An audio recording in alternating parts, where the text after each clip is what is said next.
Казани полицейские ищут возможных пострадавших от действий еще одного мошенника.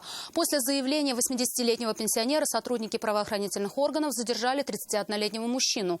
Он признался, что постучался в одну из квартир на улице Чуйкова. Открывшему дверь пенсионеру представился специалистом по обслуживанию квартирных сигнализаций и уверил в необходимости ее ремонта. Чтобы создать видимость работы, на несколько минут вышел на лестничную клетку, а когда вернулся, попросил за труды 47 тысяч рублей.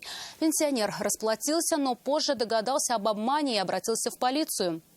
Мужчина не стал отрицать своей вины и сознался в содеянном.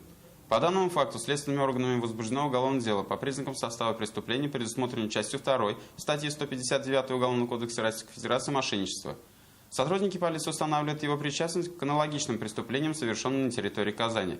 Всех, кто пострадал от действий предполагаемого злоумышленника, просим сообщить об этом в дежурную часть управления МВД России по городу Казани по телефону 291 48 21.